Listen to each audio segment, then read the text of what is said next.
and I ended up in his yard to avoid a collision. The victim of a hit and run. I'm a victim here. She swerved in my direction to avoid hitting other cars. That sounds smart. Well, this is Judy Justice. Jimmy Davis is suing motorist Micaiah Begum for property damage to his house from a car accident. Court come to order. All rise. Have a seat, everyone. Hello, Judge. Case 2157, Davis versus Begum. Miss Bingham, Yes, ma'am. you hit Mr. Davis's house. this is wall, retaining wall. Wall. Yes, ma'am. You hit his wall Yes, ma'am. with your car. Yes, ma'am. It damaged his wall. His wall didn't move. His wall didn't come up on you. And you were at home at the time. No, ma'am, I was actually away. Okay, so you didn't see what happened. Did not visually witness the incident, Okay. just the damage after. Who did? There were several neighbors. One of my neighbors called You don't me. just. You have no witnesses here today. I do not have any witnesses with me today. They could not. Do you have a police report? Yes, ma'am, I do. I'd like to take a look at it.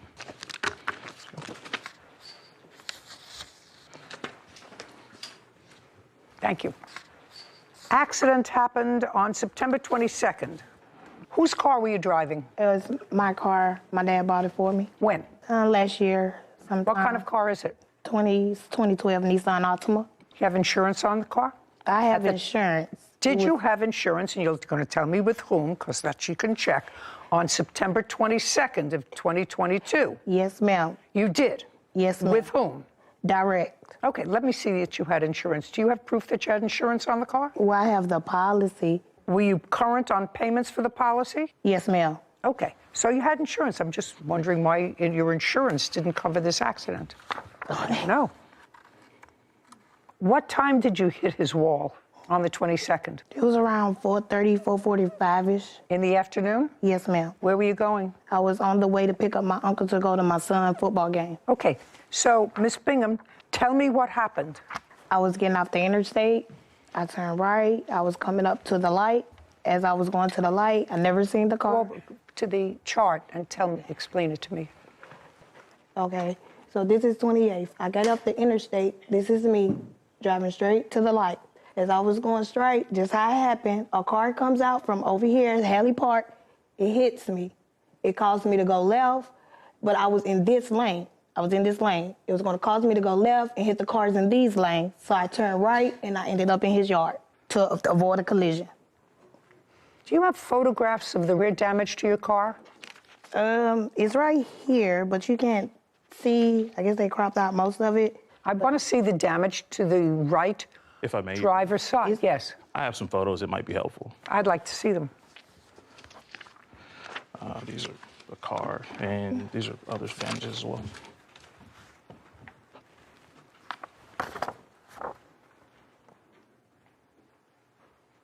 So it appears that someone hit her car on the driver's rear panel Yes, ma'am.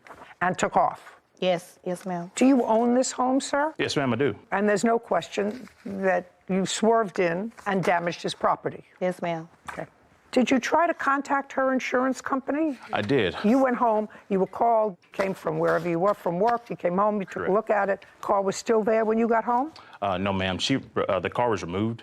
My neighbor was able to put me on the phone with Micaiah and the police officer, so I was able to get that information. Immediately, when returning home, I reached out to submit the photos that I had taken myself and submit the police report after obtaining it.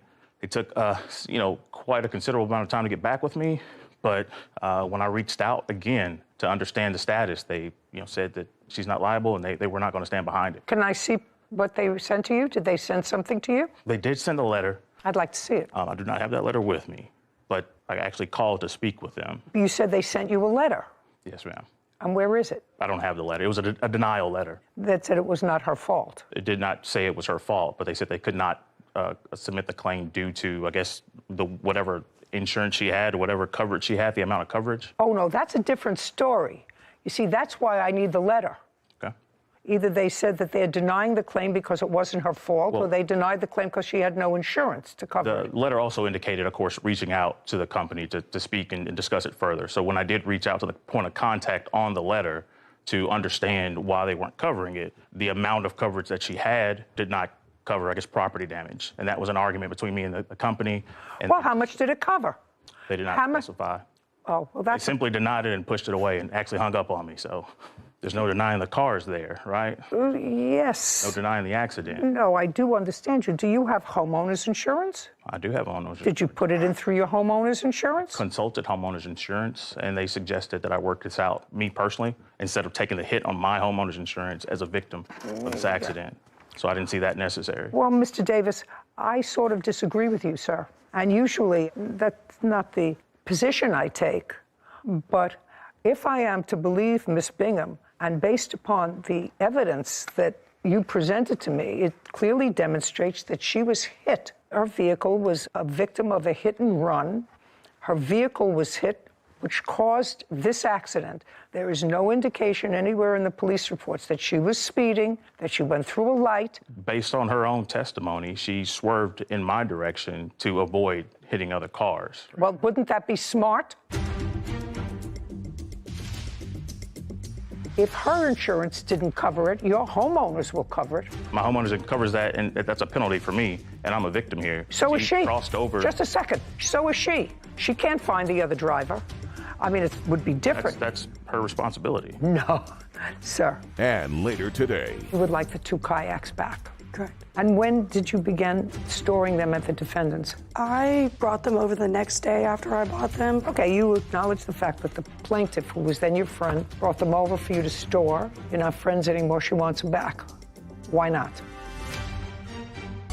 Jimmy Davis claims motorist Micaiah Bigham owes for damage to his house after Micaiah crashed into his yard. That sounds smart. It was She didn't smart. want to hit oncoming traffic coming from the other direction. It was not So oncoming traffic. She was in the same lane with the traffic. if I am to believe her, and your evidence showing that her car was hit in the rear on the driver's side, so I have no reason to doubt her. There was no issue of drugs or alcohol involved. You weren't issued a citation, I assume? No, ma'am.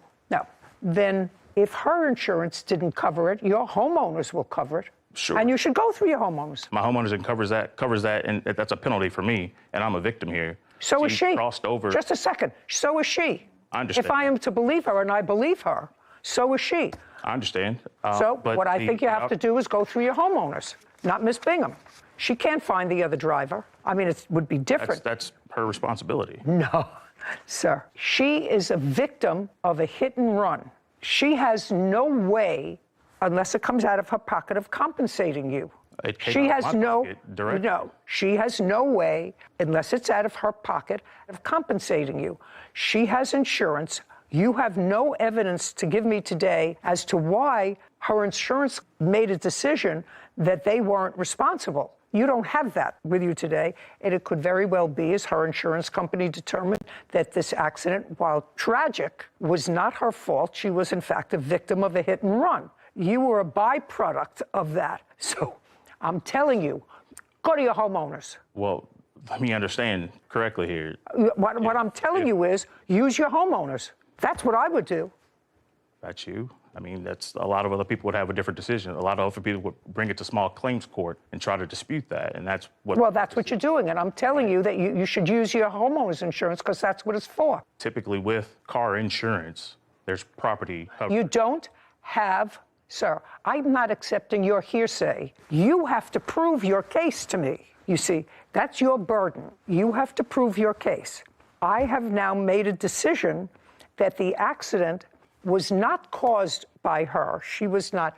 Caused by she her was not, deciding to she swerve was, into my property. Are you trying to talk over me? Just adding a little extra context to it. It was not caused by substance abuse. It was not caused by speeding. There was no violation given to her. And according to you, she had insurance. So it's up to you to show me why Her insurance no, not her policy, why you were told her insurance didn't cover it. You don't have that here. In the event that you give me a letter and the letter said she has liability for a certain amount, but it's not the $5,000 that you're alleging that it will cost to redo this. She only had $2,500. Well, then I would say to you, her insurance should kick in the $2,500, and I'm going to give you the other $2,500. You shouldn't be out of pocket. I would do that if she determines to underinsure her liability so that she pays less in insurance, then that's on her. The insurance company wouldn't disclose all of that to me. They sent you a letter, and you don't have it. A denial letter, and no, reach out to them that's what you're telling me. That's hearsay, sir. Okay. That's hearsay. It's not hearsay if you bring it in to show it to me. Understood. So what I'm telling you is this is an incident where, in my judgment, you have two innocent people who were both victims of an irresponsible driver. And if her insurance company, for some reason, and I don't know what it is, that's for her to take up with her insurance company. I don't know whether she's underinsured or whether they determined, after looking at the same things that I determined, that the accident wasn't her fault. So you can't tell me what they wrote because you didn't bring that letter, and we're talking about something that you got a month ago. Understood. Okay, good. Then you go through your homeowners because your case is dismissed. We're done. This court is adjourned. The defendant says she chose to drive into my house instead of hitting another car. Both are equally as dangerous, and that cost me. I didn't want to hit 5 or 6 other cars, so I just did what I thought was best. You know, I found out because it's a very public street. Many people know that community, so people reached out. It was just everything happened so fast. I can't explain it. Energy was just like, I'm stuck. You know, my car just got stuck, and I was just like, hey, I'm just glad I didn't hurt anybody else. Because they saw that it was a very horrible accident. That's all. I was happy I was still here. Not the car, not the house, me. I'm glad I'm still here to go home my son. No, the plaintiff really hurt himself with those photos of the defendant's car, and he didn't even notice. I don't think he even notices still. But she had no proof in front of her, no papers, no photos of what her car looked like, so she would have no way of showing that the accident was not her fault. But he proved that the accident was not her fault based on the photos of the car and just the situation in which her car got hit. But that's the reason that people have insurance. So I agreed with your sentiment about use it. That's its entire purpose. And I think that if he would have come in here and said, okay, I will put it through insurance, but I have a $5,000 deductible, I felt like you might have been more inclined to give him a portion of that, since neither of them were really at fault. They were both victims of a hit and run. But I would have respected that more if he had chosen to use his own homeowner's insurance as opposed to going after another victim. She wasn't at fault, and he knew that. She really wasn't at fault. Yeah. She really wasn't at fault. And as we discussed a moment ago, the suggestion that she should have gone into to the left where there was an oncoming traffic rather than veering to the right and hit something that was a stationary object. It was definitely the safer option. And in that second moment, she was lucky that she made that decision. You never know. Someone else could have lost their life. Right. Case 2153, Fawless versus Mixenbach. All parties, please step forward. Elizabeth Fawless is suing her former friend, Christy Masenbach, for 2 kayaks and an assault. Miss Fawless, it is your claim you and the defendant were friends, been friends for a while. Yes. Your allegations are twofold. First, you say that the defendant assaulted you after a party. Yes. You weren't injured as a result of that assault. You didn't seek medical attention, but you said you had some scratches and that she hit you. Yes. Okay. So she was on top of me. I was scratching, hitting, pulling, trying to just get away. I don't think she really remembers everything, and it just happened so fast. But I was finally able to leave and get out the home with my daughter safely. Okay, bad behavior. I agree. Bad behavior? Elizabeth Fawless claims her former friend, Christy Masenbach, owes for 2 kayaks and an assault. There was no medical treatment. There was some drinking that went on that night. Yes. But the thrust of your complaint is that you gave the defendant 2 kayaks that you had purchased. Correct. Because the defendant has a piece of property and you didn't have a place to store them, and you asked if you could store them at the defendant's home. Correct. She said yes. You're no longer friends after this kerfuffle that took place after a party, and you would like the 2 kayaks back. Correct. When did you purchase them? I bought them on April 29, 2020. From whom? This lady and her mother were selling them on Facebook Marketplace. They were moving out of state, and her mom couldn't take them with her. So I have the messages of those 2, but I bought them on Facebook. And how much did you pay? $320, or $350, sorry. For both of them or each? For both of them. And when did you begin storing them at the defendant's? I brought them over the next day after I bought them because I live in an upstairs apartment. I had nowhere to keep them. So she has a house that she lives in, so it was a better situation for them. Where are you living now? I still live in an upstairs apartment. Where are you going to put the kayaks? I was planning on storage or maybe find a family member who has a home to take them to. But to basically probably buy a storage. That's pretty expensive to keep them in storage. If you paid $350 for the 2 of them 2 years ago. Have you used them in 2 years? I bought them this year, this April 2022. Oh, 2022. Sorry, yeah, 22. Okay. Have you used them? Yeah, I use them often with my daughter. She's 5 and autistic. Have you used them with the defendant? No. Have you used the kayaks? Personally, I have not yet. I haven't had the chance to. Just to say, you have not? I have not yet, no. Okay, you acknowledge the fact that the plaintiff, who was then your friend, brought them over for you to store. You're not friends anymore. She wants them back. Why not? So I would like to kind of go back to the beginning where like the assault happens, just so that you can kind of understand. I'll get to this. Okay. If the assault is not the important part of this case. Okay.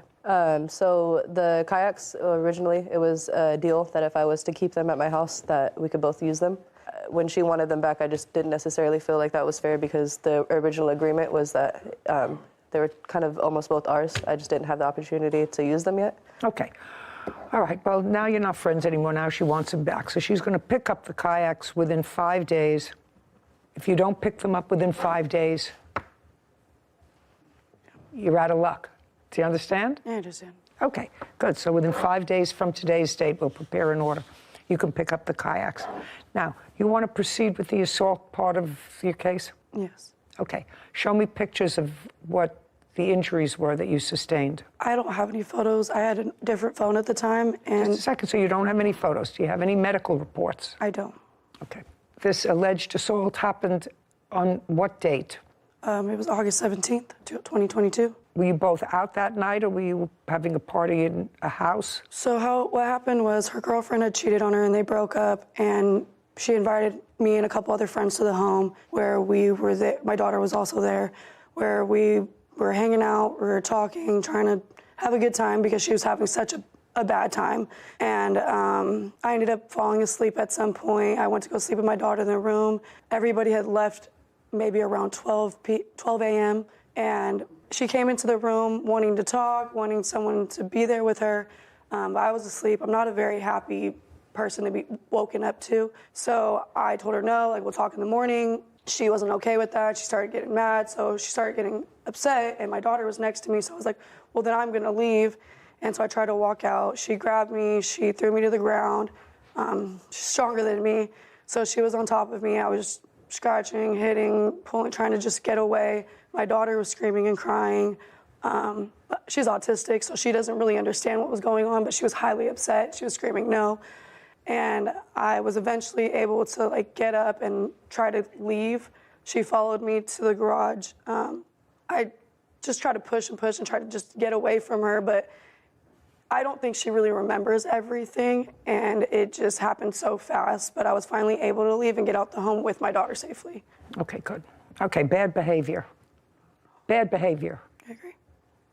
Bad behavior? Okay.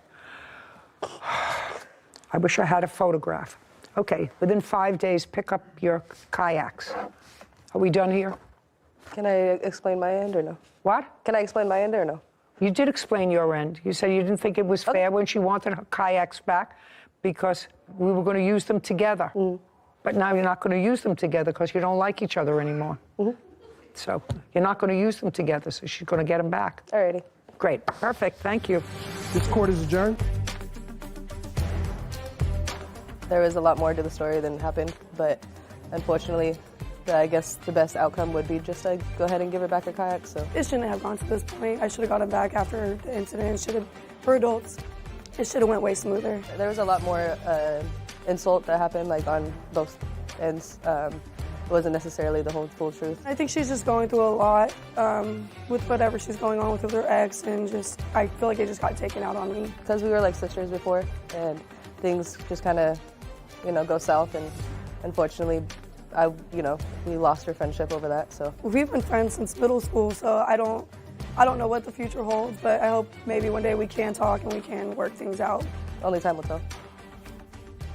I think probably the only thing that bothered me in that case was what the 5-year-old was doing out at midnight at a party where people, at a gathering where people were getting... A breakup party, A breakup party. Easy case. Yeah. Easy. She paid for him. She gets him back.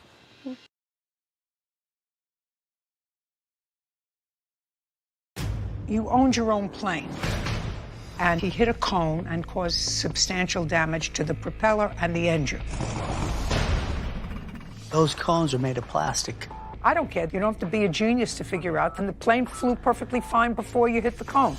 This is Judy Justice. Albert Lee is suing pilot instructor Ed Meyer for damage resulting from Ed moving his plane. Court come to order. All rise. Have a seat, please. Case 2145, Lee versus Meyer. Thank you. You're welcome. Mr. Lee, you are an amateur pilot? Yes, I was yes. And you owned your own plane? I bought it to train in, yes. When did you purchase the plane? In, I believe, April of 2021. Did you buy it new or used? I bought it used. What kind of plane is it? It's a Cirrus SR-22, 2010 type Golf. What did you pay for it? I paid $420,000 for it, I believe. Is there a mortgage on the... Yes, there is. How much? It's $2204 per month. You paid $425,000 for the plane? Yeah, I put a down payment on it. The outstanding balance is $347,000. The payment per month is $2,022. I don't need the payment per month. I just wanted to know what you paid for it and how much you put into the plane. Yes. The defendant is a pilot, licensed pilot, and he was giving you some training on the plane. Certified flight instructor, yes. It is your claim that at some point, you'll tell me when, that the defendant was operating the plane by himself. You weren't there, and he was moving it from one part of the FBO to another part, and he hit a cone and caused substantial damage to the propeller and the engine. And while you had your insurance did cover some of it, according to you, it did not cover all of the expenses, and you want Mr. Meyer to be responsible for that. So it's a simple question. Mr. Meyer, do you remember the date that you were operating the plane when Mr. Lee was not there? Yes. What date? It was in April sometime. April of 2022? Correct. Do you remember the date, Mr. Lee? Yes. What date? It's April 22nd. Would that sound right? Yes. Okay. And from what I read in the papers, Mr. Meyer had, in fact, taken you out, but then the weather got bad. You decided that you would make your way home and that he would get the plane home when the weather was better. Correct. And that was on or about April 22nd. I flew home on a commercial flight the day before on April 21st. And you stayed with the plane? Yes. Now, would you agree, Mr. Meyer, that if, in fact, you hit an object with the plane, it would be your responsibility? Yes. Because it would mean that there was some sort of negligence involved. Right. And then there would be the issue of damages. Mr. Lee, you were not present when this incident happened. I was not. Not present. I was not present. I was able... No, you were not present. I was not present. That's the answer. Was this witness present? He was not present, but he was the one responsible for procuring the evidence on what happened and how the propeller was damaged. Who does he work for? He has his own flight school, and he also manages my airplane in terms of the maintenance and the upkeep. Okay. Could you step up, please?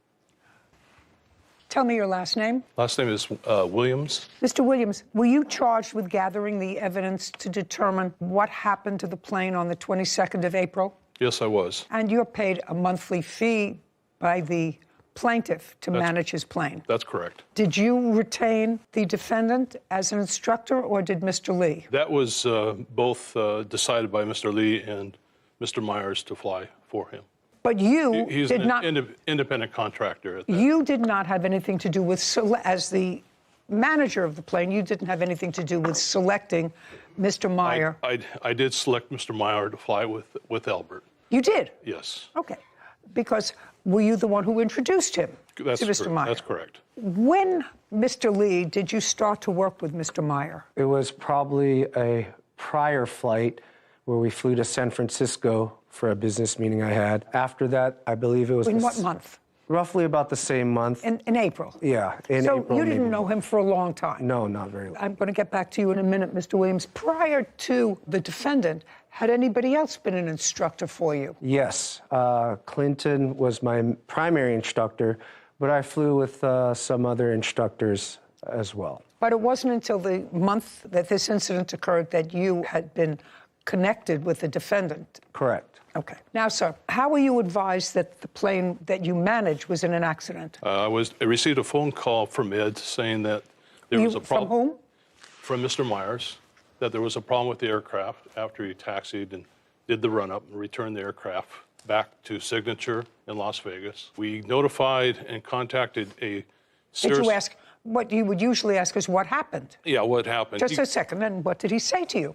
He said that he was having instrument problems with the aircraft and he wasn't able to take off, so he returned the aircraft. At that point in time, I contacted the service center, had 2 technicians go out and look at the aircraft, see what was wrong. At the time, the technicians found that they... Don't tell me what they found. Okay. You can't tell me what they found. It's hearsay. They send me pictures of the damage of the propeller. May I see the photographs?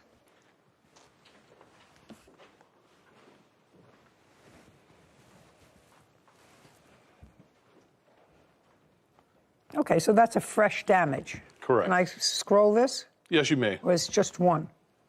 Okay, so you have a picture of that. You have a picture of the cone that has a slice in it. Correct, that's the object he hit. We also have a video showing the plane taxi and hitting the cone at the... I'd like to see that as well. Okay. Okay, let's see what we got.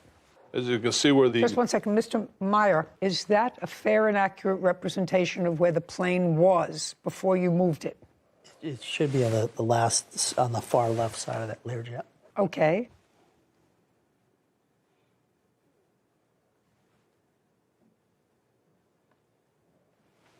Oh. Mr. Meyer, do you see that you went over a cone? It's interesting. I didn't even notice there was a cone. You may not notice it, but you see it now. Yes. Okay. Your hitting of the cone caused damage to that plane. I mean, you're not talking about flying a 747. You're talking about a little single-prop plane?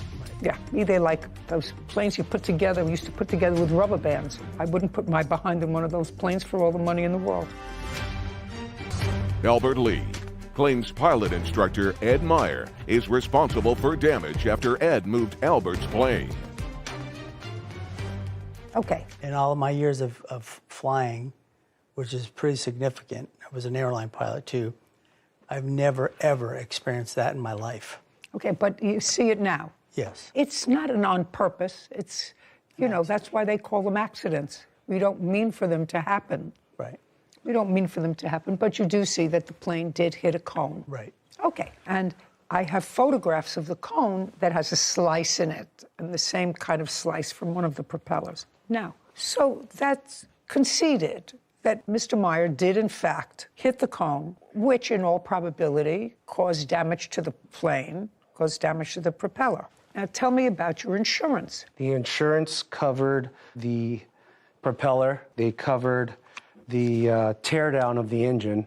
When something strikes the propeller, they have to tear apart the engine, make sure the components... Do you have those, that paperwork for me? I'd like to see it. Okay, so here is the insurance-covered portion, and here is my covered portion that I had to come out of pocket to pick up the plane. Okay. And I can explain both invoices.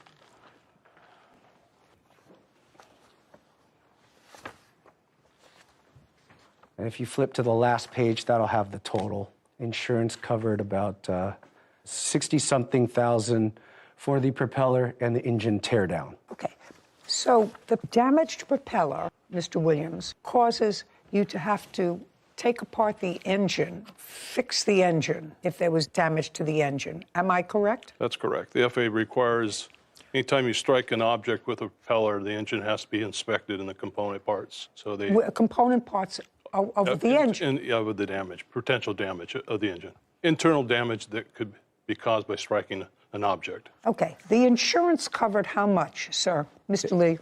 It's, sorry, it's on the invoice 60, I think it was 63,000, 64,000.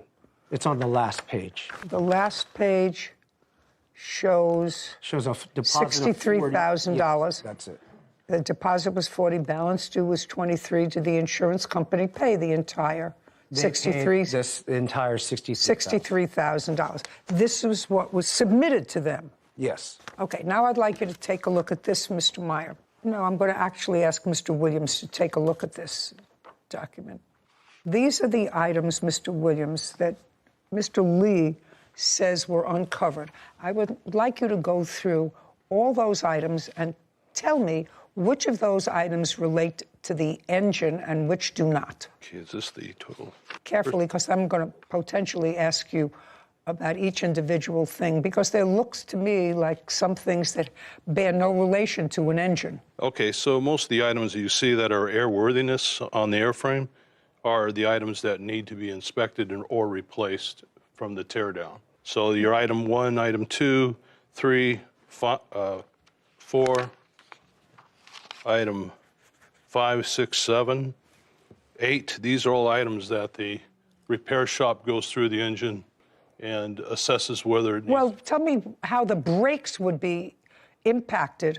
I don't think would be impacted by hitting the. Which invoice? And I don't know, but how brakes would be impacted by hitting a nose cone. Brake lining, I don't know what that is. Okay. Yeah, some of these items, Your Honor, such as one of these items, the brake lines, as you pointed out, is probably not part of the. Well, that's what I want you to go through, sir. Okay. Do you understand? I want you to take a marker, a pen, and circle, because I don't know a whole lot about airplanes, but I know a little bit about airplanes. I know what's routine maintenance and what has to be taken care of, because a plane either falls on its nose or falls on its tail, both of which I've experienced. Well, this is a small invoice. This is not your. This is a 12. Mr. Williams, don't ask him. I didn't ask you to have a conference with him. Okay. I asked you to look at that. You're the management company. I want you to strike those items that are not related to this accident and go through them very carefully, because. Can I make a comment? Okay. Nope. To you directly? Nope. Okay. Can I ask you something? Can you ask me something? Yeah. Well, they should tell you those cones are made of plastic. I don't care. They're heavy cones. You hit the cone. And the plane flew perfectly fine before you hit the cone. It didn't run after you hit the cone. You don't have to be a genius to figure out the cone caused, your hitting of the cone caused damage to that plane. I mean, you're not talking about flying a 747. You're talking about a little this is a single prop plane. Right. Yeah. They're like those planes you used to put together with rubber bands. I wouldn't put my behind in one of those planes for all the money in the world. The only items I can see, Your Honor, are 2 items that may not be related to the accident, items 7 and 8. Okay. May I have that back, please, Sure. sir? And you are familiar with planes, sir, is that correct? Yes. Okay. So what you're saying is item. The circled item. 7 and 8. Correct. So we have. There's a couple of invoices. We have right and left main gear, but which is 143 plus 270 plus 66. What about item 9? Pitch, trim, jab, nut, loose. What is that? Probably what they do during the inspection and the tear down, they go through the aircraft itself, make sure it's airworthy. So they probably caught another item or 2. You can probably put that on item that's wasn't part of the accident. The big ticket items, adding up all of these items, Mr. Meyer, that probably have no relation to the accident which you caused. Correct. Still bring the total amount to more than this court's jurisdictional limit. Can you tell me, sir, why your insurance, Mr. Williams, let's go back to you. You manage this plane. Can you tell me why Mr. Lee's insurance didn't cover all the damage to the plane? A lot of the prospective renters or instructors that everybody uses, or we used in this case, carry their own insurance for this type of incident. Their insurance covers basically downtime, loss of operation, or in this case... You mean Mr. Meyer? Yes. Would have his own. Do you have your own insurance? No. No. Don't you do a check to find out if they have their own insurance before you recommend someone? He had insurance, but it was lapsed. If you have insurance that's lapsed, then you have no insurance. Yeah, that's correct. So you're lucky that he's not suing you. Albert Lee is accusing pilot instructor Ed Meyer of hitting a cone and damaging his plane. Ed says Albert was already paid by his insurance company. Okay. Mr. Williams, you were the one who recommended That's Mr. correct, Meyer. we did. Don't you do a check to find out if they have their own insurance before you recommend someone? He had insurance, but it was lapsed. Well, that he didn't have insurance. I get that all the time. If you have insurance that's lapsed, then you have no insurance. Yeah. As a flight school, our instructors are required to carry the insurance. Okay, but that didn't happen here. That's correct. So you're lucky that he's not suing you because you managed the plane for him. And you recommended him, Mr. Williams, you know. But you have a management company that manages your plane. They're supposed to make certain that if you have a certain kind of plane, that you have pilots certified to fly those kinds of planes. And if they give me a list of pilots and those pilots aren't certified to fly the kind of plane that I might have, then it's the fault of the management company. In this case here, the plaintiff and the defendant were working together as far as their payment and the fees they were going to charge? That's okay. They may have been working head to head. I mean, it was Mr. Meyer's fault, but I'm just telling you that Mr. Lee relies on your advice. What business are you in, Mr. Lee? I do commercial real estate. I sell shopping centers and office buildings. Okay. That's not his business. That's why he hires you. And if he hires you, he asks you for recommendations as to where to get the plane repaired, for an instructor. Now, the fact that he may pay him independently, he's relied on you for information. So I suggest, Mr. Williams, that you tighten up your ship a little bit. Mr. Meyer, you're responsible to the plaintiff for the damage that you caused his plane. Why did you let your insurance lapse? It had lapsed. I just didn't even realize the fact that it had lapsed. I just realized the fact that when this came about, that's what happened. Well, when was the last time you paid premiums? Probably about a year before that. Anything else you want to tell me, Mr. Meyer? You owe him $10,000. You caused the damage. You have to fix it. Judgment for the plaintiff. We're finished. Thank you. This court is adjourned. I understand her point, the fact that what she saw. I thought she's very fair. These cones are made out of plastic. It's hard to believe. It sounds like a gunshot when he hit the cone and triggered several warnings. And for him to say he had no idea, it's a little bit hard to believe. They don't have much weight to them. With the loud bang after you hit it, it's quite obvious that you should have stopped and shut down and inspect the damage. There normally is never a cone at the 12 o'clock position. They're at the left side and the right side. They place cones all the way around the aircraft, and it's part of your responsibility as a pilot in command to do a walk around pre-flight, make sure there's no object in front of your aircraft. When I taxied out halfway down, that's when I recognized there was an ICAS message that came on. I finally got it back, and no more student pilots won't let any CFIs fly for a while.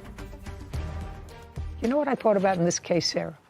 That lay people have to look at something, lay people, and while I'm a judge and have certain expertise, I have no expertise in reading slips that show what's been done on a car or an airplane or a train or a boat. But we have common sense. But we have common sense.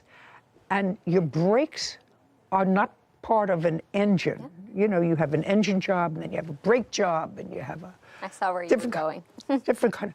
And, you know, if you have an accident that impacts on the right driver's door, if you put in a new wheel casing in the left rear door, well, that has nothing to do with an accident. Probably just an oversight. He did state that those two items were not part of, you know. He did. He did at the end, but He did. it just feels a little uneasy when they try and slip those things in there, that just common sense doesn't ring true, that it comes from the science. Yeah, front, back, the head of a horse, the tail of a horse, it doesn't fit in. And there's really no difference between not having insurance when you're driving a car and not having insurance as a flight instructor.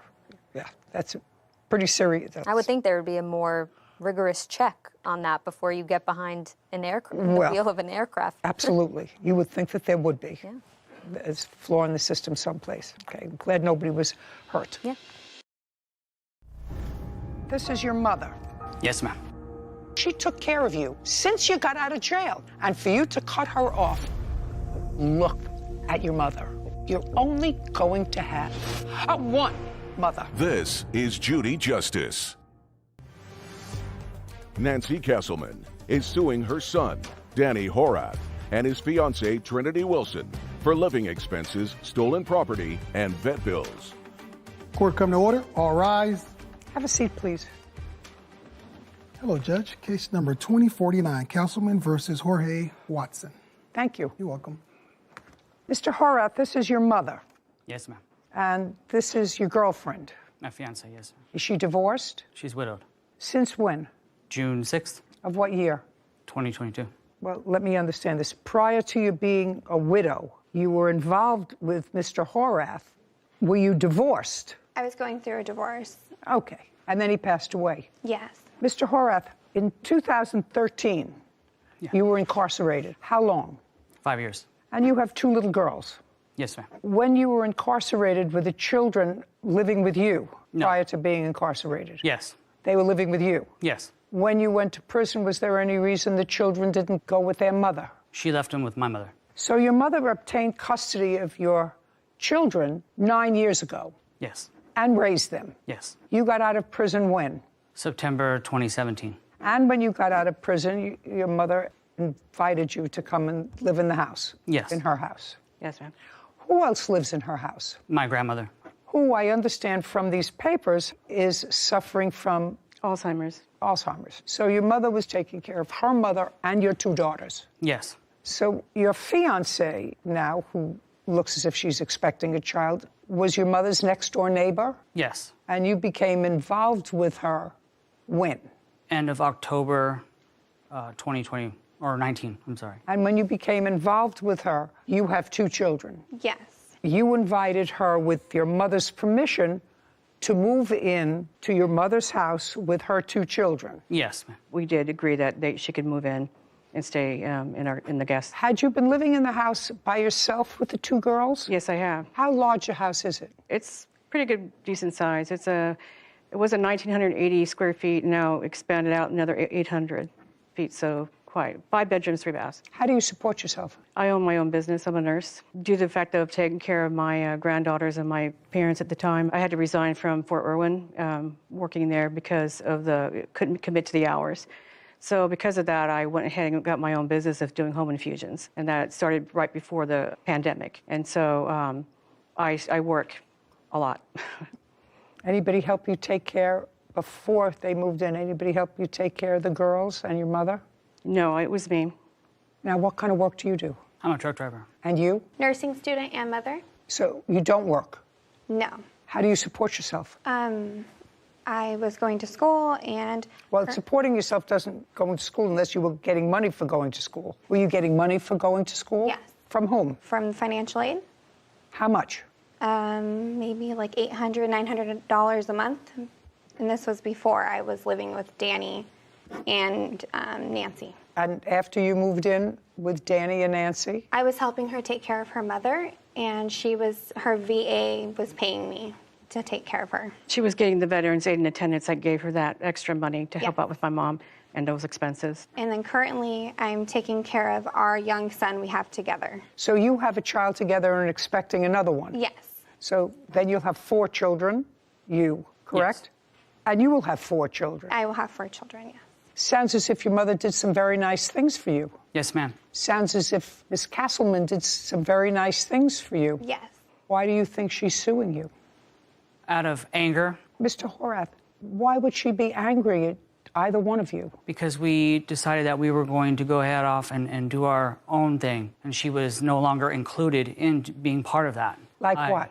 Well, being part of a family or a unit, once my grandmother's health declined and she went into a facility, there was no more communication about anything that was going on around the house anymore. I don't know what you mean by that. Your fiance's arrangement was that she was being paid by the VA to take care of your grandmother. Yes. And then your grandmother, according to you, had to go into a facility. Yes. Which means your fiance isn't getting any more payment from the VA. Correct. Now, you're working, you drive a truck. Yes. Were you contributing towards the running of the household? Oh, of course, yes. How much? Whatever needed to be paid. No. Tell me what you paid. I paid the Edison, half the Edison. Well, that's not a set amount. I Do you paid understand? $300 a month. Well, that's an amount. So you paid $300 a month towards the Con Edison. Yes, ma'am. What else did you pay? We paid for the trash. How much was the trash? $50 a month. What else? I paid for the food. For who? For our family. Well, for all of you or just for you, your fiance, and the 4 children? And my grandmother, yes. And my grandmother and Nancy, too. Not for me. Shh. Speak. She would come over and have dinner with us quite often. And I would make her meals and send them to her. What you're saying is, because I read when you said she would come over for dinner, there came a time when there were an awful lot of people living in the house, and your mother, because it was so crowded, moved into a trailer on the premises, and you moved into the master suite. Yes. Is that correct? Yes, it is. Say thank you, Mom. Thank you. Thank you. Thank you, Nancy. Now, did you pay for anything else that you're not telling me? Yes, we paid for the internet. Their internet. Yes. Shh. For your own internet? Yes. I'm talking about expenses for the house. I assume the mortgage was paid off. Is that what you wrote here? Danny did pay for the property taxes. Okay. Well, then that was my next question. Property taxes. Did you pay for any of that? Yes. How much did you pay? It was $1,264 a year. Anything else? Remodeling expenses that we did to the home. I know it was expanded, and it was expanded after you were there. Yes. Yes.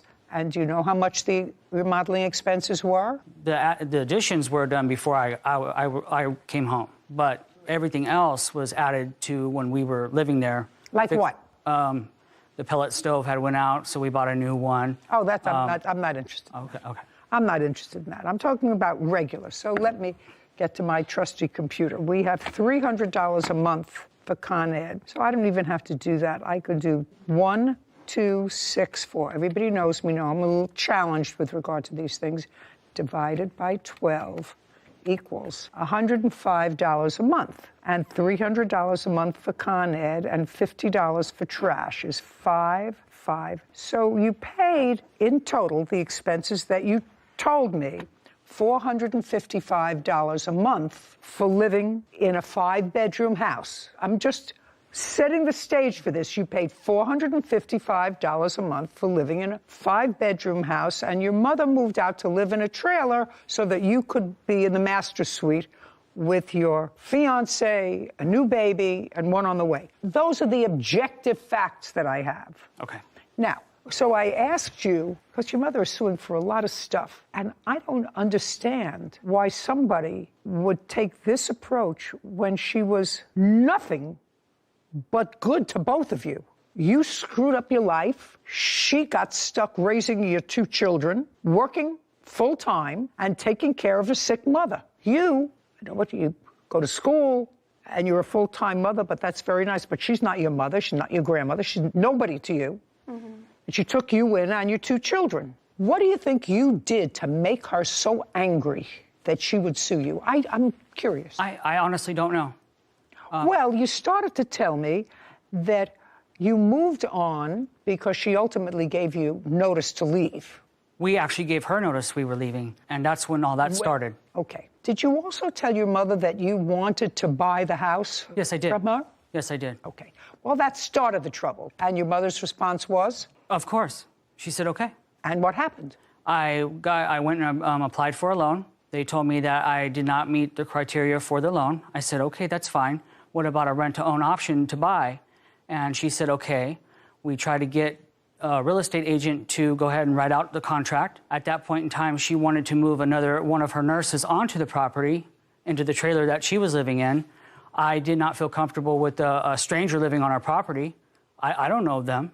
I don't want them around my children. I don't know who they are. And if I'm going to be buying a home, I wouldn't want to. You're not buying anything. You were renting. With the option to buy. I want to buy the home, and then when I go back to apply for the loan in a year, I was going to buy the home. Maybe, maybe not. Mr. Horath, so far, you see, you have somebody who has done all things to make your life, which you screwed up a little bit, more comfortable. Takes you in, takes your girls in, takes your girlfriend in, takes your girlfriend's kids in, allows you to have more latitude and more freedom by moving herself out of her own home, which is totally paid off, into a trailer so that you could be more comfortable. And she said, you want to buy the house? Fine. You couldn't get a loan. Well, could I rent to buy? She says, okay. But she's still a working person, as opposed to your fiance. You ratified the gift by buying her something that could only be utilized with that machine. So I'm not interested in the machine. Could we move forward, please? I have 7 years of postgraduate education. I'm getting very tired of this case. Nancy Castleman claims her son, Danny Horath, and his fiancée, Trinity Watson, owe for living expenses and stolen property. Danny and Trinity say they always paid their share of the bills. Okay. Now, she's still a working person, and she said, I would like to move one of my nurses. She's not talking about moving in some sex offender into a trailer next to her grandchildren, who she's raised. So I wouldn't see what your problem is with that, but that's neither here nor there. So that started an acrimonious separation. I'm not going to rent the house because I'm not going to allow you to move somebody that I don't know. I'm not even going to meet them. Somebody that I don't know into the trailer. Where are you living now? We have our own home now. Where? Because we didn't agree with, we didn't want to live with her nurse, so we went. Just a second. I said the question is, where is your own home? In Hellendale. Is that where she lives? Near. How near? 10 miles up the road. And when did you move there? July 14th. How big a house? It's a 3-bedroom, 3-bath. Who owns the house? We're renting. And how much are you paying in rent? $2,500. So you got a smaller house at 5 times what you were paying her. Is that what I'm hearing? You paid $455 monthly to your mother. We also paid her van payment, but we What? also used the van. Her van payment, it was $900 a month. Did you use the van? Yes. Oh, good.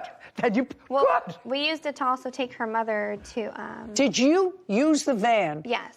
For you and your children and his children? Yes. Yes. Okay, good. So I want to know if she's right down the road and she was good to you for a decade, why is she not included with your family anymore? She chose not to be. Really? Yeah, she wants to work all the time. When we invite her to do things or family functions or church functions, she would never come. Well, you say never. You just moved out a month ago. This is prior to us moving out. We haven't talked to her since we moved. You mean prior to you moving out, you would invite her? And what you said was, could you read that back? She's working all the time? Is that? I just want to know if that's what he said. He said, yeah, she wants to work all the time. When we invite her to do things or church functions, she would never come. Okay. Unpaid living expenses, electric bill. All right, let's get to the electric bill. He said he paid $300 a month. What does he owe for the electric bill and for what months? I was on a level pay plan for every month, and it went up higher. The rates have increased in the past year. So that was $900. It was $1,800, the bill that came out. So it actually increased over the last year, and I have copies of that. So I asked for them to pay half. Did they ever pay the extra money? No. Okay. And they continue to live there? That just came up in May, yes. Okay, well, then I'm not interested in that. Go ahead. And what else? What other living expenses? Well, the other electric bill, they were still there. They didn't pay for that one. Which one? The one from June to July. Were you there in June, July? Yes, ma'am. And I have evidence that I did pay. Okay, I'd like to see it. Paid $3, not the whole amount. No, I did pay. Just let me see that you paid it.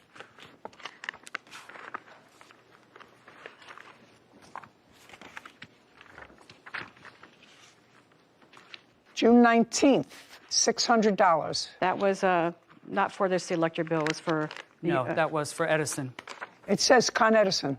Yes. There was another bill that still needed, it was like $723. I don't care. That he owed I don't care. He paid $600 in June of 2022. You have vet bills here and personal items taken without permission. And the personal items taken without permission, you took some of her things. What did you take that didn't belong to you? Nothing. Well, you acknowledged that you did. You acknowledged that either you or your fiance took things that didn't belong to you. You said you returned them, but you took them. They were packed by other family members that were helping us pack. And? So they were taken without her permission? Yes. By your agents, by people who were helping you, so they were your agents. What was taken? I guess there was a gun that Not guess, I don't want to hear guess. There was a gun that was packed. Okay. Did you get the gun back? I got the gun back next day. It was returned, yes. What else? That's as far as I know. What else was missing? The ammo. The ammunition for the gun. I don't have any ammunition. I wouldn't have a gun without ammo. Well, go and look for it. What else? KitchenAid machine. What is that? A KitchenAid for mixing and making. I bought that for my mom. They took that. That was given to us by my grandmother because she can no longer bake, or actually given to her because she bakes. And she even, for Mother's Day, Nancy brought her and Granny, her mother, Nancy brought me the attachment.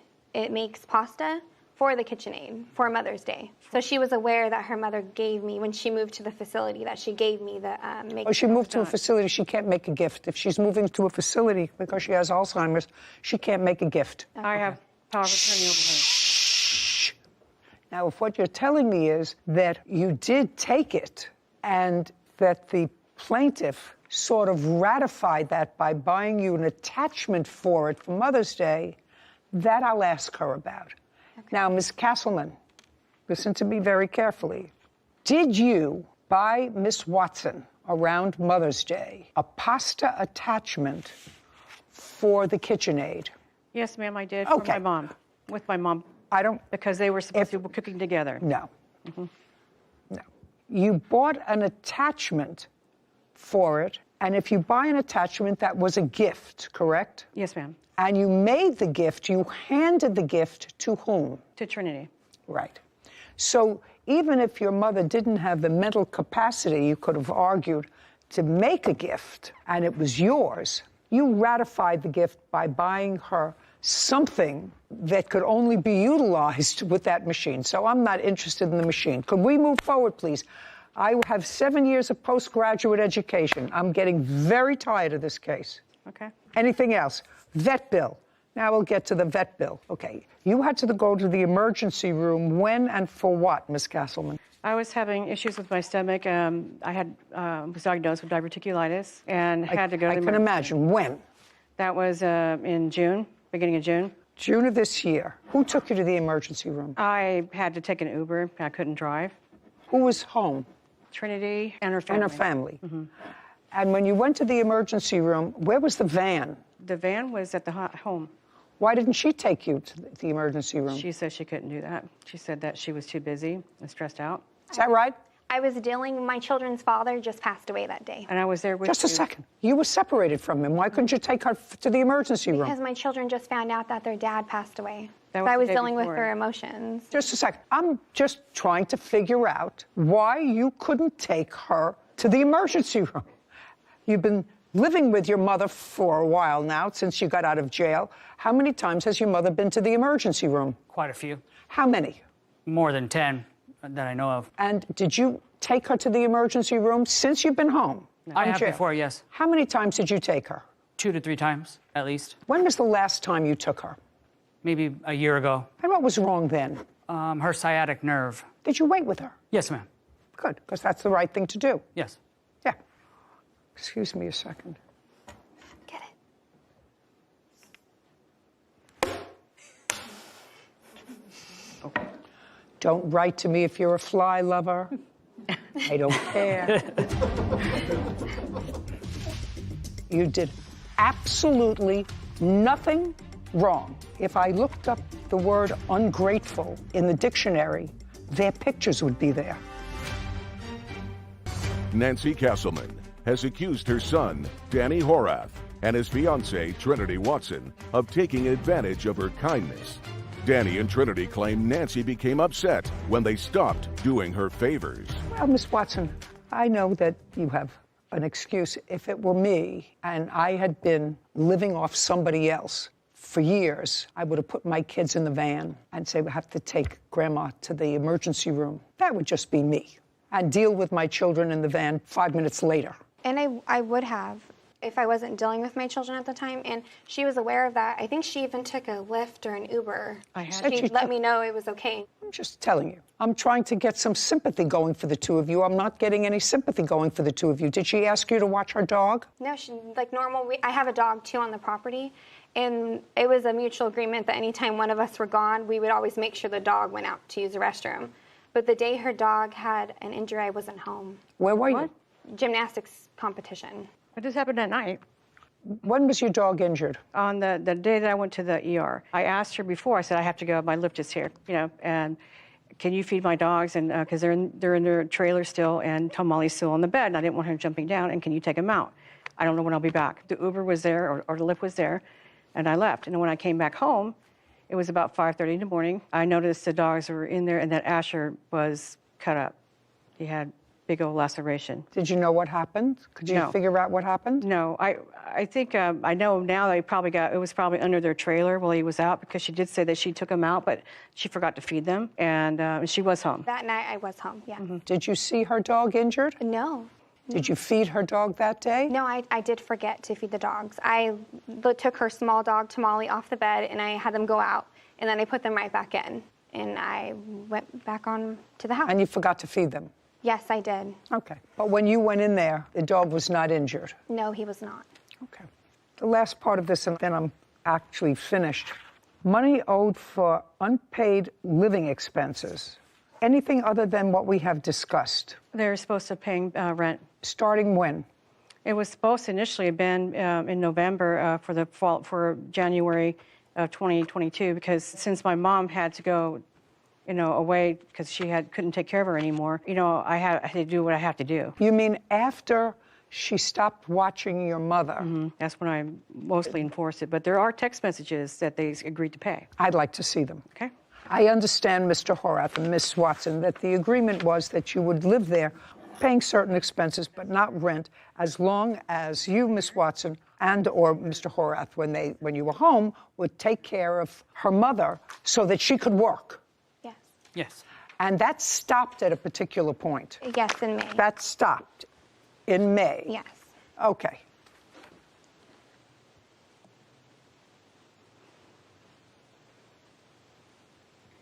Well, it does seem that there were arguments back and forth about these expenses, but never wholly an understanding that that was going to happen. Your Honor, I had several conversations with my son while he was truck driving. He didn't really talk to her particularly because I think she had a lot of influence on that. He would have done the Whether he did or whether he did, this comes from Danny himself. He says, okay, check this out. I'll call the state inspectors for the septic room additions in the bathroom that needs permits first. She did. Just a second.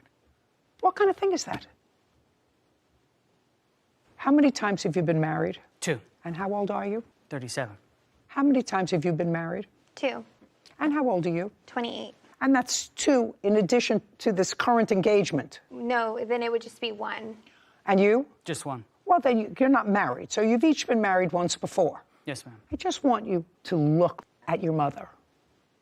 Maybe in the next couple of years, maybe, she will be here, and maybe she won't. I'm sure when you married the first time, you expected that to be forever because you made a couple of children, right? Yes. I hope you'll be able to see that face for a very long time, but she had another husband before you. You're only going to have one mother. And your mother was really good to you and really good to a stranger and her children. And she didn't invite them in and say, well, I'm going to apply for some assistance because now, no. She worked all the time. According to you, she chose to work. She chose to work all the time instead of going to church with you. You have no idea how ridiculous that sounds. You have no idea how ridiculous it sounds to me that Miss Watson says to me, I have children. I can't work. Well, she had 2 children, yours. And she worked and had your 2 children that she had to take care of. And she's much older than Miss Watson. Do you understand? Yes. If you have a work ethic, you have a work ethic. If you don't have a work ethic, you don't have a work ethic. But right now, she took care of you since you got out of jail. That's a long time. And for you to cut her off from yourself and her grandchildren is pretty outrageous to me. But you're 37 years old, and you have 4 children. Now 6, because they don't have a father anymore, right? Yes, ma'am. Yeah. So I don't know what you were doing with all your extra money, but to your mother you were paying $400 a month for a 5-bedroom house, and now you're paying $2,500 a month rent in a 3-bedroom house, and I assume that that's plus trash, Con Edison, and internet, and everything else that goes along with the house. So I don't know who's paying for that, unless you were just stashing away money. I don't know. I doubt it. I don't even want to go into it. Anyway, Ms. Castleman, it's not worth it. You did the right thing with him. You took him in. You did absolutely nothing wrong. But you didn't have a contract with him, and you didn't have a contract with her. And I can't enforce giving you money when there was no enforceable contract. But if I looked up the word ungrateful in the dictionary, their pictures would be there. We're done. This court is adjourned. I'm grateful for the things that she did say so they can understand where I'm coming from. She has no control. She gets upset and wants to see revenge in any way she can. Those words are not from him. I know my son. We had a good relationship before all of this transpired. They don't get it. Well, I hope that we can all eventually get back to that point for the sake of the kids. You know, I don't think that there's a legal lesson there to learn, Sarah. I know, it's just so unfortunate because I feel for the plaintiff. As a grandmother, as a mother, you try and do the right thing, and just to feel so taken advantage of. And I didn't hear a good reason. I was waiting the whole time to hear a good reason for why she was this terrible person that they had to move away from, but it never came. Well, the only thing that I came up with was that she agreed to let them rent the house, rent to buy. Yes. Because they couldn't buy the house. They didn't have sufficient funds. But there was a condition. Now, she was living in a trailer on the property. She said, I want to be able to move somebody in there because I'm going to have to find another place to live, and I'm going to need money. If I sold the house, I would have some money. And I'm sure to pay for her mother in care costs money as well. She's a hardworking lady. She had 2 little kids that she had to take care of, in addition to a sick mother, in addition to working full-time. A lot of stress. While this one is in prison, and the girlfriend is going to school. No legal lesson, but hopefully they work it out. Hopefully. Be too bad if they didn't. Yeah. So now you're walking your husky on the street, and then all of a sudden we see a dog charging towards us. I don't know what she's saying. Just a second. I saw my dog run across the yard. Listen. The fight lasted like 3 seconds. It wasn't... No, just a second, sir. Go ahead. Maybe your wife lets you get away with that, sir. I don't. This is Judy Justice. Christine Singleton is suing dog owner Kevin Free for vet bills. Court come to order. All rise. Have a seat, please. Hello, Judge. Case number 2064, Singleton versus Free. Thank you. You're welcome. Ms. Singleton, your case is relatively simple. It is your claim that the defendant's unleashed dog bit your dog. Yes, ma'am. And you incurred vet bills, and you want Mr. Free to be responsible for them. That's correct. Mr. Free says that it's true that his dog did bite yours on, I think, on the leg. Yes, ma'am. But that your dog was on his property and your dog was the aggressor. That's your position. Correct. Okay. And you were walking 2 dogs. 2 dogs and my nephew. Nephew was a baby. Yes, he was 3 years old, and my dog was 3, and the large dog that was bit, he was 12 at the time. So you have a small rat terrier, Yes. I think. And your larger dog is what kind of dog? A Siberian Husky. And what kind of dog do you have, sir? I have a Italian Mastiff, Cane Corso. That's a big dog. At the time, he was about maybe 12 months old, so maybe a little bit over a year. So he's bigger now, but yeah. How much did he weigh? At that time, probably about 80 pounds. Tell me about your property, sir. You have a photograph of your property? I do. I'd like to take a look at it. Okay. Here's a couple of them here. Miss Singleton, this incident happened when? Christmas Day of last year, around 12:30, right before we had Christmas lunch. Weather was okay? Oh, it was great. And how close do you live to Mr. Free? I don't live anywhere near him. I actually live in Stone Mountain, but I was going to my parents' house for Christmas, so we were walking around the neighborhood. He lives almost directly behind my parents' house. And I see that while there are driveways here, the front lawn extends all the way to the street. Is that right? Yes. And you were walking both your dogs, and were they leashed or unleashed? They were leashed. Both? Yes, they were both leashed. And Mr. Free, you sort of acknowledged that both of her dogs were on leashes. I've only seen one dog. I didn't see two dogs, and I didn't see a child either. It was her and a dog. So The dog that you saw, what kind of dog was that? it looked like a husky. Looked kind of like a wolf. So I'm not sure. So just a second. So you saw a husky. Correct. Did you see the plaintiff? Yes. So I'm going to ask you one more time. Okay. Was the husky on a leash? I guess yes. I guess. The answer is either yes or no. I'm not sure. I wasn't. Okay, well, I if wasn't you're looking at not the sure, leash. she says the husky was on a leash. Yeah. So I'm not going to deny her dog was. Okay. And your dog at the time was on your property unleashed. My dog was on my property. Period. Your dog, pay careful attention. Your dog was on your property Correct. unleashed. Correct. At 12:30 on Christmas Day, what were you doing? I was putting up a basketball goal I had just bought for my children for Christmas in the front yard with my dog next to me. Okay. What I want you to do is this a picture of your house? That's a picture of my house from the other side of the street, correct? That's fine. This is a picture of Yes. your house. Yes, it is. The answer is yes. Kevin, what I'd like you to do is take this photograph to Mr. Free. I want him to take a Sharpie. Do we have a Sharpie? Something. Okay. I have a pen. You have a pen? Yes, ma'am. And tell him to make a circle where he was and an X where he saw for the first time Miss Singleton and her dog. X where you were. Just Okay. where you were. You personally. Okay. And put a circle the place where you saw Miss Singleton for the first time. Okay.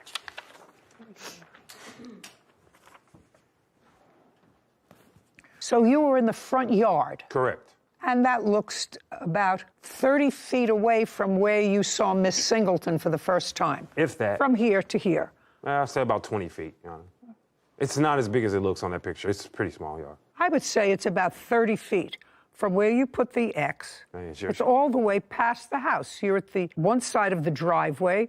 You have an entranceway to your house. Correct. And then you have, is this front a living room?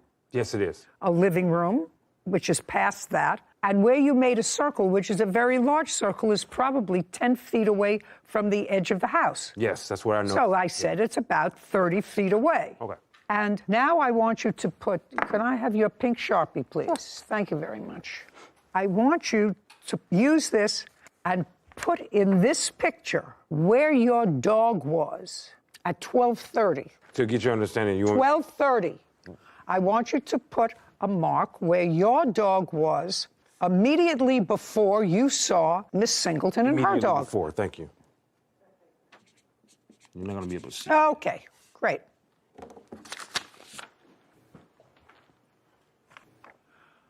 Great.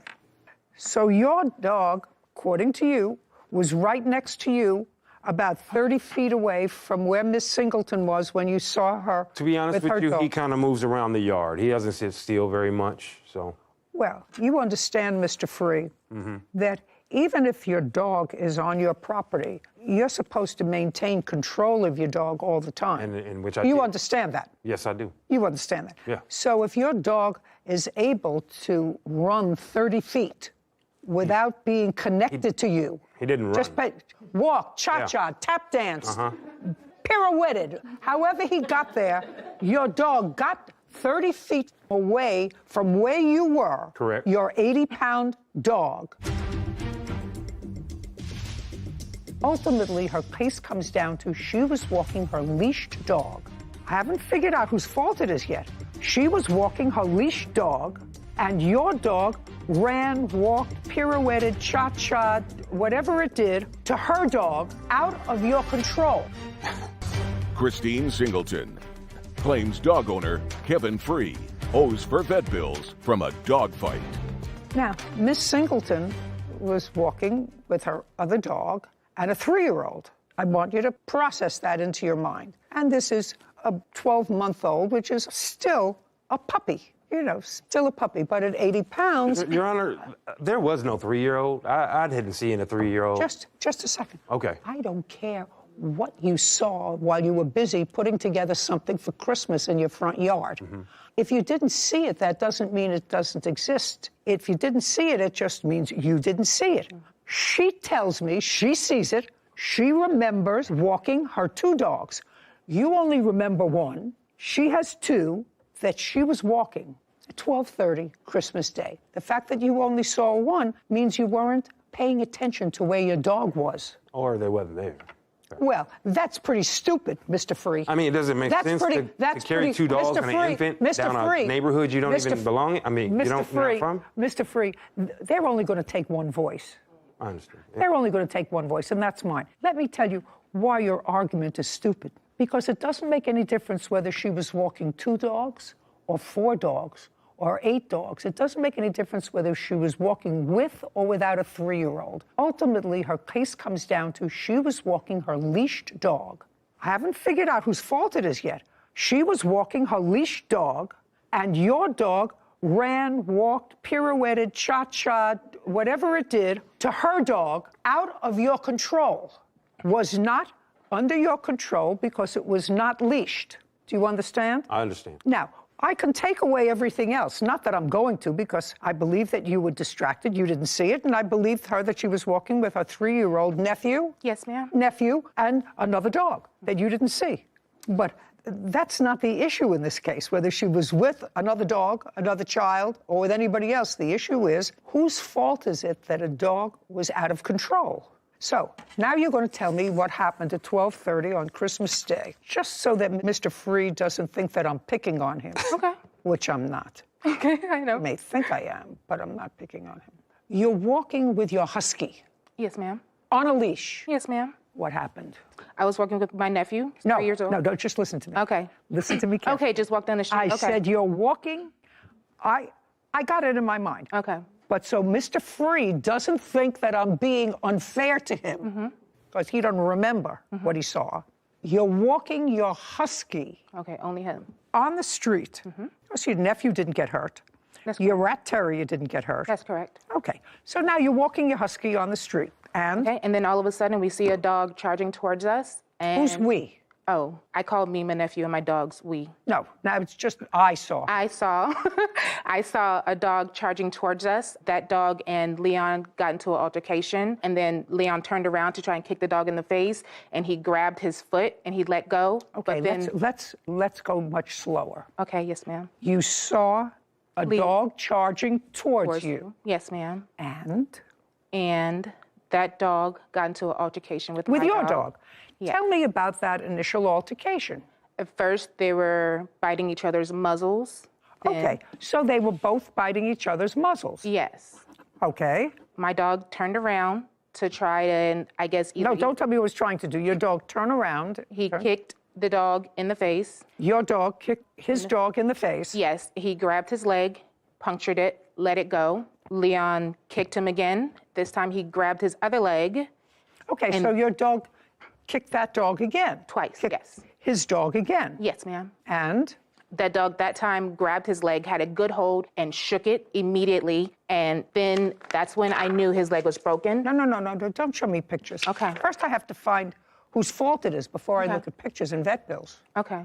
Okay. Now, when you saw his dog charging towards you, and your dog's name is Leon? Yes, ma'am. On a leash? Yes, ma'am. On a leash. But it's a big dog. Yes, ma'am. How much does it weigh? Leon, 75 pounds. So about the same as the defendant's dog? Yes. And it's a senior dog? Yes, that is correct.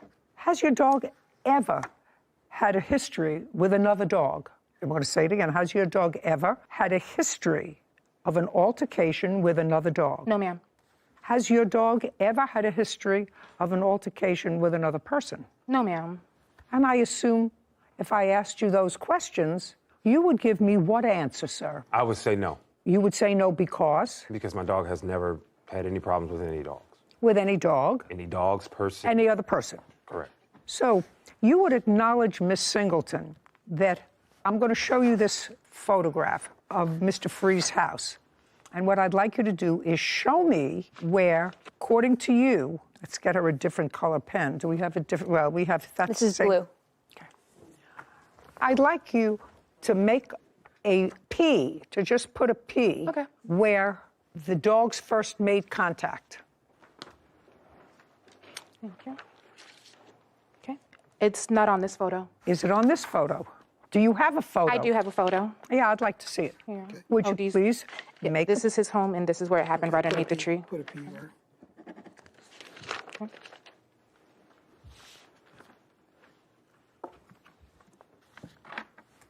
Oh, so what you're saying is, where you put the P, that the dog was in the street. Yes, ma'am, that's correct. Were you in the street? I sure was. I would like you to put a D in this picture where you say, did you see Mr. Free? I did not until he came and retrieved his animal. Did you see where he came from? No, ma'am, I did not. Did you see anything being assembled in the yard? Once we were leaving, yes. And what did you see? A basketball goal. A basketball goal? Yes, ma'am. And is that what you were putting together, Mr. Free? Yes, ma'am. Would you show me where that was, please?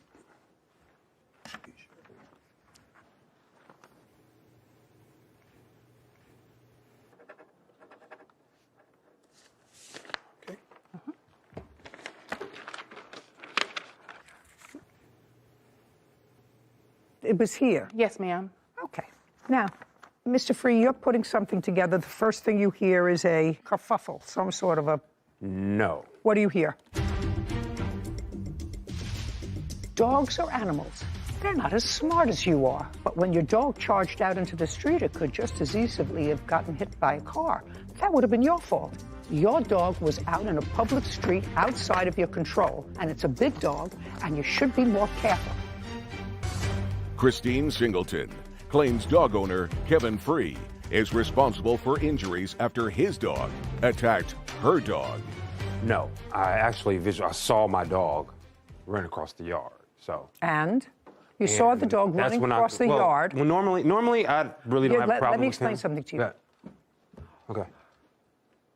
My job that I'm really good at is telling when people are peeing on my leg and trying to tell me it's raining. Okay.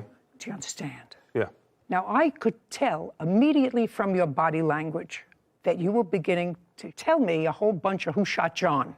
So I suggest to you, Mr. Free, that if you tell the truth, you don't have to have a good memory. Now, I want to explain to you why that's so important. Did you hear Miss Singleton? Miss Singleton actually said that her dog nipped yours in the face. Correct.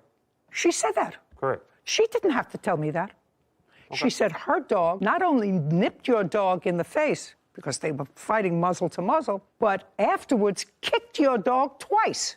Do you understand? That's what she said. I heard that, yeah. That's what she said about that. That's sort of, that's sort of surprising. That would seem to someone. It surprises me that dogs can get up on their front legs and kick, too. So I don't know what she's saying to you, but I don't know. I didn't see any kicking. Listen to... The fight lasted like 3 seconds. It wasn't... Go ahead. I'm sorry. Do you understand when you're not telling the truth, Mr. Free? Well, I think what you read from me is me responding to a whole bunch of stuff that was said that didn't. No, what me responding to you is your body English. Okay. That's me responding to you because you were putting together this thing, but you said it was here. Correct. It was in the driveway. It's pretty big. Well, this isn't a driveway, sir. That's grass. That's what you marked where you were. And you marked where your dog was in the grass. Asked me where I was. Just a second. Not the basketball goal. No, I asked you where you were. Yeah, and you said here. And then you said to me, please read it back. Where were you? And you said, I believe he said he was in the driveway. Correct. It was in the driveway. I apologize. Excuse me. Just a second. Driveway. Okay. Do you understand? I do. Eventually, it noodles its way out, sir. The same way it noodles its way out to, my memory is correct, in your answer you wrote down, you saw them for the first time in the street. On the, what we call a curve. It's a small slope that comes up from down. Not all the way in the street, no. No. Here, you see what happens, Mr. Free? Yeah. What you just said to me belies credulity. Well, I'm trying to be as just a second, but not because, you know, I've lived on this planet almost 80 years. And if I have a choice between walking in the street and walking in that little dip that's designed to take rainwater away, I don't walk in that thing because I'll get killed. I'll break my legs. And you certainly don't walk in this little thing if you're walking two dogs and a child. You don't walk in that little drain that's carved out here to take rainwater away. You walk either on the grass, on everybody's grass, Correct. or you walk in the street. Makes sense. And you, sir, would have me believe that the plaintiff walked all the way around the block, walking on people's grass. Other than that, she would have to be in the street and decide, well, Sometimes I it's think I'm going to go unavoidable, up on but the no. grass in this But no, guy's I wouldn't house. say that. What? Sometimes it's unavoidable, so I'm not saying that at all. Sir, I have to tell you something. Yeah. You're going to pay her vet bills. Your dog was out of your control and was in the street, not on your grass. In the street. You had no control over your dog, an 80-pound puppy. Now, the dog could have, just playfully, knocked over the 3-year-old and hurt the 3-year-old. Could have. Didn't. Got into a scuffle with a dog approximately the same size. Her dog was leashed, within her control. Your dog, you had to run from where you were putting this together and come and get your dog. Your Honor, That's what you say. A dog under control doesn't manage to do 2 jump kicks and a bite. No, just a second, sir. You can do that if you're on a leash. Her dog never left her hand. Your Honor, the injuries was to the hind feet of the dog. This isn't, Mr. Free, this is, Okay. Maybe your wife lets you get away with that, sir. I don't. This is not a tap dance. This is not a recital or a rehearsal. You made a picture of where you said this happened. Yeah. I don't believe you. That's what it's about.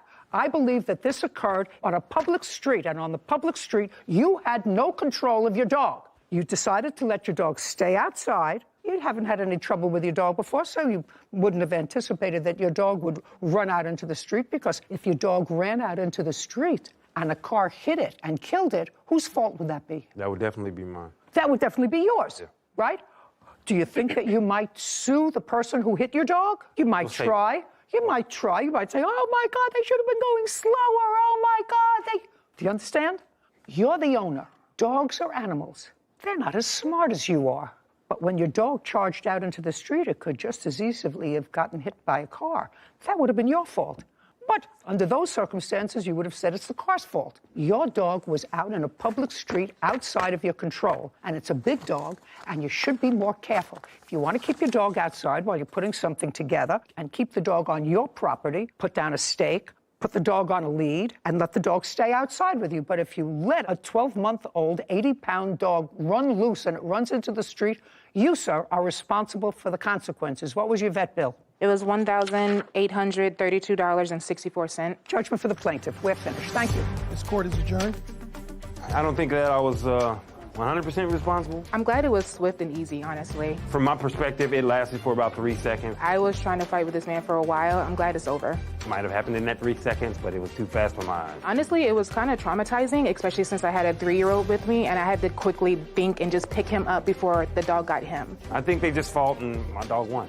Bring him the Judy justice, baby. I watched the show. I know how she gets down, you know?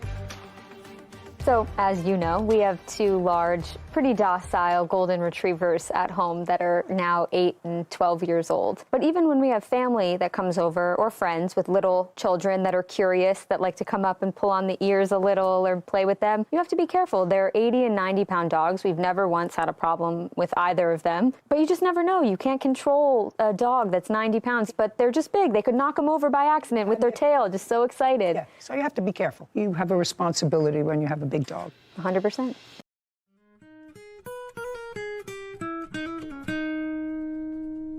I caught it bad yesterday. You hit me with a call to your place. It been out in a while anyway. Was hoping I could catch you throwing smiles in my face. Romantic talking, you don't even have to try. You're cute enough to fuck with me tonight. Looking at the table, all I see is weed and wine. Baby, you living a lot, but baby, you ain't living right. Cocaine and drinking with your friends. You live in the dark, boy, I cannot pretend. I'm not fazed, only here to sin. If even in your garden, you know that you can. Call me when you want, call me when you need. Call me in the morning, I'll be on the way. Call me when you want, call me when you need. Call me out by your name, I'll be on the way. Like,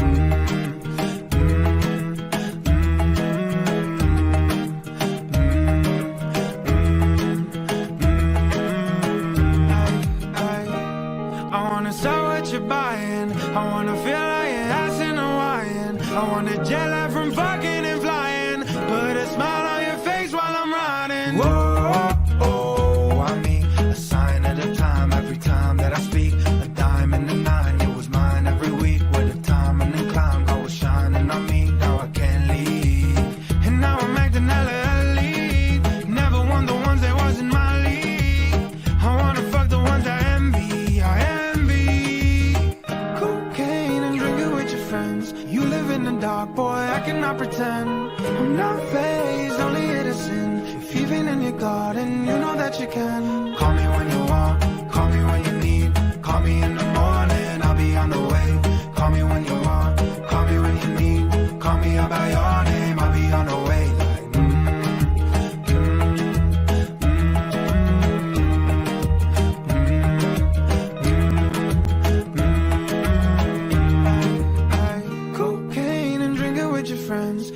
In the dark, boy, I cannot pretend. I'm not fazed, only innocent. If even in your garden, you know that you can.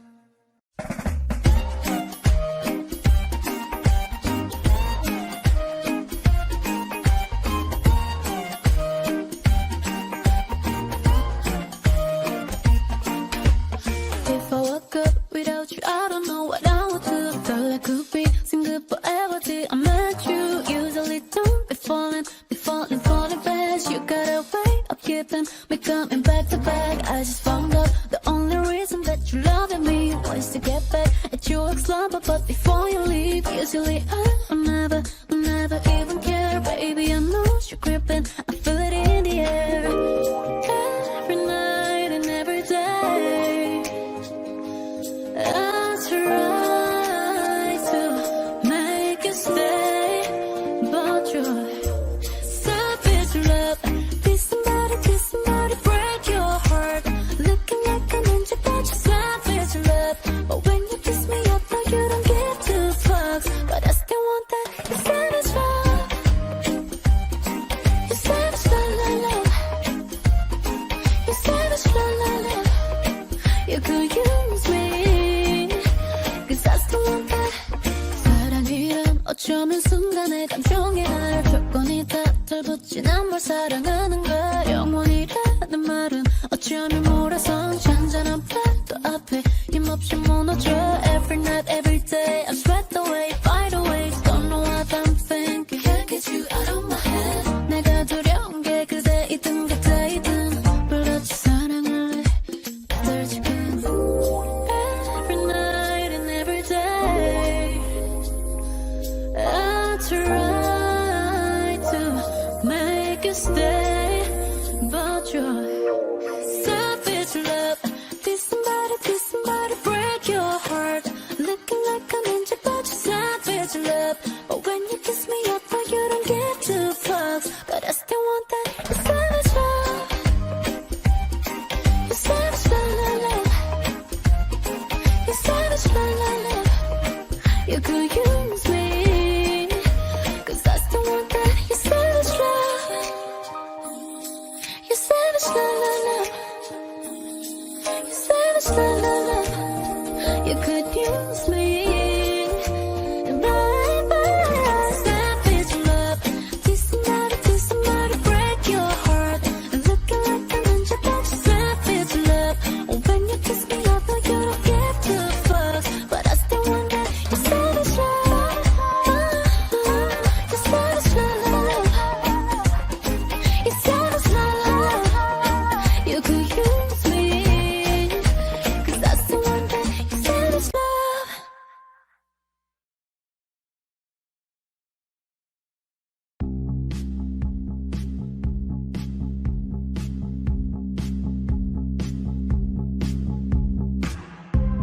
I saw you dancing in a crowded room. You look so happy when I'm not with you. But then you saw me, caught you by surprise. A single teardrop falling from your eye. I don't know why I run away. I'll make you cry when I run away. You could have asked me why I broke your heart. You could have told me that you fell apart. But you walked past me like I wasn't there, and just pretended like you didn't care. I don't know why I run away. I'll make you cry when I run away. Take me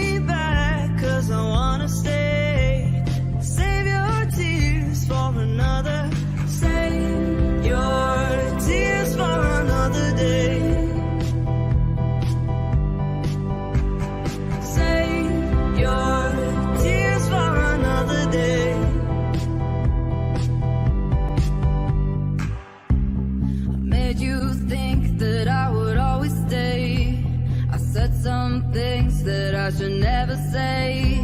Yeah, I broke your heart like someone did to mine. And now you won't love me for a second time. I don't know why I run away.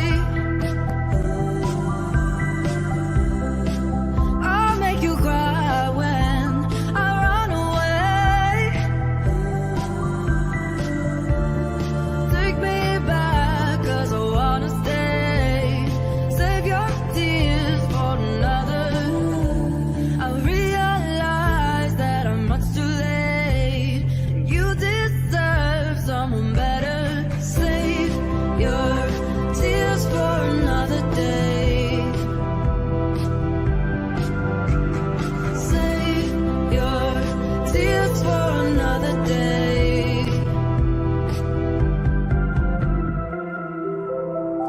I don't know why I run away.